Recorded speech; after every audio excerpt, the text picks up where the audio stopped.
This is the story of Yosef. He was 17 years old, and he would herd sheep with his brothers. Yosef dreamed dreams of power, of bundles of grain paying homage to his own, of the sun, moon, and stars bowing before him, and his brothers were jealous and angry. And they threw Yosef down into an utterly empty pit. And then Yosef was sold to traders who brought him down from Canaan to Egypt, where he was bought as a slave, where he narrowly escaped being raped by his master's wife, where he was then falsely accused of attempting to rape her, and was then thrown down into prison. At the end of this week's Parsha, Parashat Vayeishev, Yosef has descended into tragedy as far as he will ever go. Not only is he in prison in Mitzrayim, the Torah's prototype of one of the most immoral societies imaginable, but his last best hope for release, the Sar HaMashkim, Paro's chief wine steward, the one who was supposed to remember him, who was supposed to tell the king about this innocent Hebrew youth who could interpret divine dreams, the Sar HaMashkim forgets all about him. Yosef is at the low point of his life, the darkest period of his story. And while for us it will be only 1 week until next week's Parsha and the continuation of that story, for Yosef it will be 2 long years until he finally begins to shine. In the Babylonian Talmud, in Masechet Shabbat, our sages explain the holiday of Hhanuka with the story of the miraculous jug of pure oil that lasted for 8 days, when it should have only lasted for 1. When the Maccabees liberated the Beit HaMikdash, they found the temple stained with spiritual darkness and impurity. Everything had been desecrated. And then, in the midst of that thick, dark cloud of impurity and despair, they found that first small jug of pure oil, the first glimmering hint of holy light.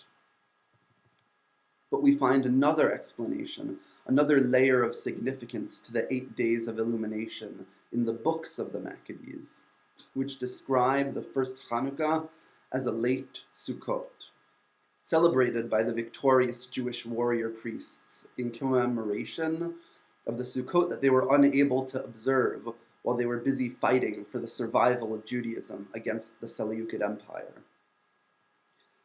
This other layer of the Festival of Lights is corroborated by hints in the Al Hanisim prayer and by the opinion of Beit Shammai in the Gemara, who taught that like the bull sacrifices of Sukkot, we should count down in candles for the 8 days of the Hhanuka holiday.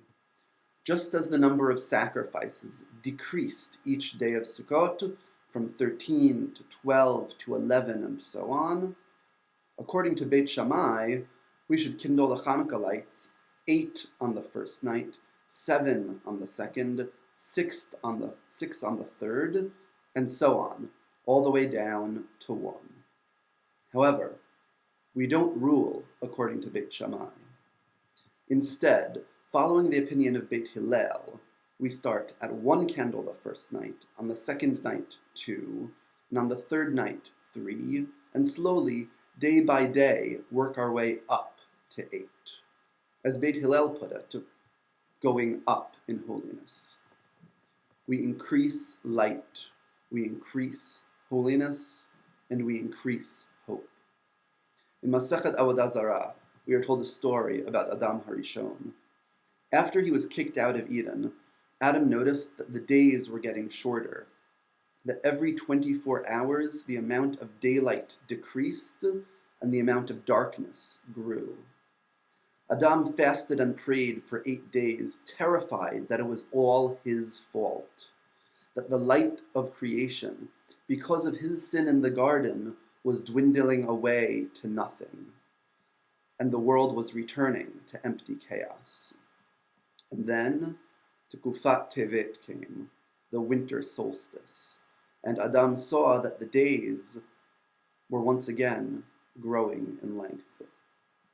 When he realized that the light was returning to the world, that the universe was not dissolving back into the primordial darkness, that what he was so frightened of was nothing but a natural cycle instituted by God, Adam celebrated for another 8 days from the solstice onwards.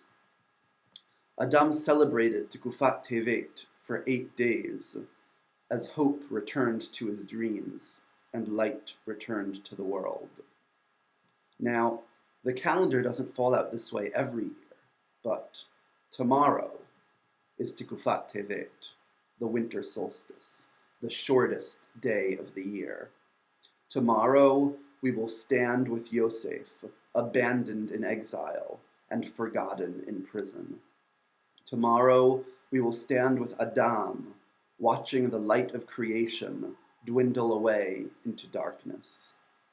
And tomorrow we will stand with the Maccabees in the temple, mourning a Beit HaMikdash mired and murky with impurity.